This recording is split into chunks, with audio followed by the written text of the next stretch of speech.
Hello and greetings from the Fox's Den. I'm Carla Simon, the school social worker, and I'm so happy to share with you today the story of the Lorax, which was written by Dr. Seuss. I chose this book today because I think taking care of the environment is very important, and I hope you enjoy discovering it as much as I have. Let's get started. The Lorax by Dr. Seuss. At the far end of town, where the grickle grass grows, and the wind smells slow and sour when it blows, and no birds ever sing excepting old crows, is the street of the lifted Lorax. And deep in the grickle grass, some people say, if you look deep enough, you can still see today where the Lorax once stood, just as long as it could before somebody lifted the Lorax away. What was the Lorax, and why was it there, and why was it lifted and taken somewhere? From the far end of town where the grickle grass grows, the old onceler still lives here. Ask him. He knows. We won't see the onceler. Don't knock at his door. He stays in his lurkum on top of his store. He lurks in his lurkum cold under the roof, where he makes his own clothes out of muffled moose. And on special date nights, midnights in August, he peeks out of the shutters, and sometimes he speaks and tells how the Lorax was lifted away. He'll tell you, perhaps, if you're willing to pay. On the end of a rope, he lets down a tin pail, and you have to toss in 15 cents and a nail, and the shell of a great-great-great-grandfather snail. Then he pulls up the pail and makes a most careful count to see if you've paid him the proper amount. Then he hides what you paid him away in his snubby, his secret strange hole in his grovelous glove. Then he grunts, I will call you by whisper my phone, for the secrets I tell you are for your ears alone. Slup, down slups the whisper my phone to your ear, and the old onceler's whispers are not very clear, since they have to come down through a snurgly hose, and he sounds as if he had smallish bees up his nose. Now I'll tell you, he says, with his teeth sounding gray, how the Lorax got lifted and taken away. It all started way back, such a long time back. Way back when the grass was still green, and the pond was still wet, and the clouds were still clean, and the song of the Swami songs rang out in space. One morning I came to this glorious place, and I first saw the trees, the truffula trees, the bright-colored tufts of the truffula trees, mile after mile in the fresh morning breeze. And under the trees I saw brown babaloots, frisking about in their barber-loot suits as they played in the shade and ate truffula fruits. From the rippleless pond came the comfortable sound of the humming fish humming while splashing around. But those trees, those truffula trees, all my life I've been searching for trees such as these. The touch of their tufts was much softer than silk, and they had the sweet smell of fresh butterfly milk. I felt a great leaping of joy in my heart. I knew just what I'd do. I unloaded my cart. And in no time at all, I had built a small shop. Then I chopped down a truffula tree with one chop, and with great skillful skill and with great speedy speed, I took the soft tuft and I knitted a sneed. The instant I'd finished, I heard a gazump, and I looked and I saw something pop out of the stump of the tree I chopped down. It was sort of a man. Describe him, that's hard. I don't know if I can. He was shortish and oldish, brownish and mossy, and he spoke with a voice that was sharpish and bossy. Mister, he said with a sawdusty sneeze, I am the Lorax. I speak for the trees. I speak for the trees have no tongues. And I'm asking you, sir, at the top of my lungs, he was very upset as he shouted and puffed, what's that thing you've made out of my truffula tuft? Look, Lorax, I said, there's no cause for alarm. I chopped just one tree. I'm doing no harm. I'm being quite useful. This thing is a sneeze. A sneeze will find something that all people need. It's a shirt, it's a sock, it's a glove, it's a hat, but it has other uses, yes, far beyond that. You can use it for carpets, for pillows, for sheets, or curtains, or covers, for bicycle seats. The Lorax said, Sir, you are crazy with greed. There is no one on earth who would buy that fool sneed. But the very next minute I proved he was wrong, for just at that minute a chap came along, and he thought that the sneed I had knitted was great. He happily bought it for $3.98. I laughed at the Lorax. You poor stupid guy! You can never tell what some people will buy.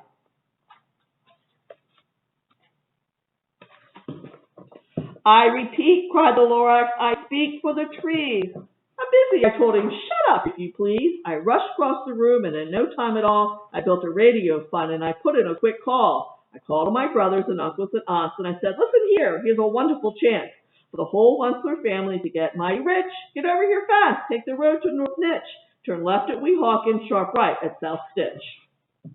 And in no time at all, in the factory I built, the whole Onceler family was working full tilt. We were all knitting sneeze, just as busy as bees, to the sound of the chopping of truffle trees. Then, oh baby, oh, how my business did grow. Now chopping one tree at a time was too slow. So I quickly invented my super axe hacker, which whacked off 4 truffle trees at one smacker. We were making sneeze 4 times as fast as before, and that Lorax, he didn't show up anymore. But the next week he knocked on my new office door. He snapped, I'm the Lorax who speaks for the trees, which you seem to be chopping as fast as you please. I'm also in charge of the brown bobber lutes, who played in the shade in their barber lute suits, and happily lived eating truffle fruit. Now, thanks to your hacking my trees to the ground, there's not enough truffle of fruit to go round, and my poor bobber lutes are getting all the crummies because they have gas and no food in their tummies. They loved living here, but I can't let them stay. They'll have to find food, and I hope that they may. Good luck, boys, he cried, and he sent them away. I, the Onceler, felt sad as I watched them all go. But business is business, and business must grow, regardless of crummies and tummies, you know. I meant no harm, I most truly did not, but I had to grow bigger, so bigger I got. I biggered my factory, I biggered my roads, I biggered my wagons, I biggered the loads. Of the sneeze I shipped out, I was shipping them forth to the south, to the east, to the west, to the north. I went right on bickering, selling more sneeze, and I biggered my money, which everyone needs. Then again he came back. I was fixing some pipes when that old nuisance Lorax came back with more gripes. I am the Lorax. He coughed and he whiffed. He sneezed and he snubbled. He snargled. He sniffed. Onceler, he cried with a crumpleless croak. Onceler, you're making such smuggless smoke. My poor Swami Sloth, but he can't sing a note. No one can sing who has smog in his throat. And so, said the Lorax, please pardon my cough. They cannot live here, so I'm sending them off. Where will they go? I don't hopefully know. They may have to fly for a month or a year to escape from the smog you've smogged up around here. What for? Snapped the Lorax. His dander was up. Let me say a few words about gluppity glup. Your machinery chugs on day and night without stop, making gluppity glup, also sloppity slop. And what do you do with this leftover goo? I'll show you, you dirty old Onceler man, you. You're glumping the pond where the humming fish hum. No more can they hum, for their gills are all gum. So I'm sending them off, or their future is dreary. They'll walk on their fins and get woefully weary in search of some water that isn't so smeary. And then I got mad. I got terribly mad. I yelled at that Lorax, now listen here, Dad. All you do is yap yap and say bad, bad, bad. Well, I have my rights, sir, and I'm telling you.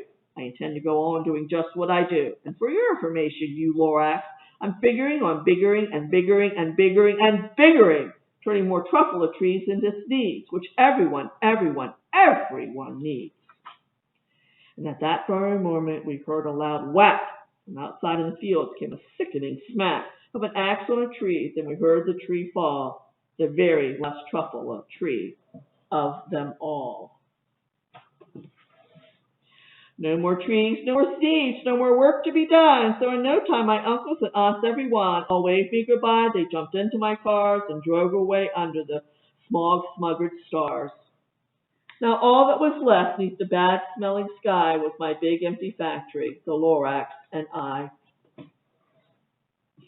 The Lorax said nothing. I just gave me a glance, just gave me a very sad, sad backward glance as he lifted himself by the seat of his pants, and I'll never forget the grim look on his face when he hoisted himself and took leave of this place through a hole in the smog without leaving a trace.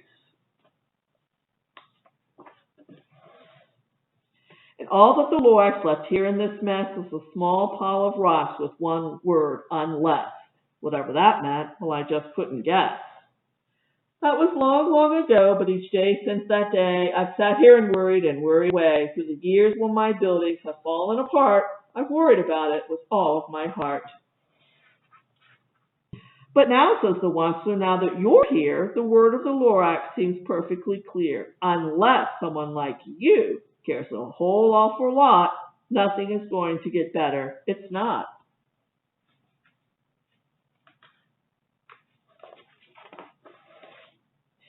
So, catch, calls the Onceler. He lets something fall. It's a truffula seed, and it's the last one of all. You're in charge of the last of the truffula seeds.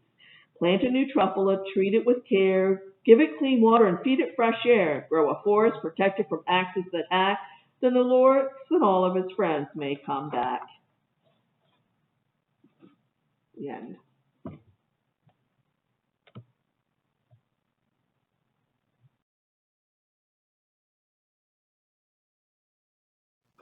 This is our story for the week. Again, this story was a story called The Lorax by Dr. Seuss. Stay tuned to hear more stories from the Fox's Den next week. Bye-bye.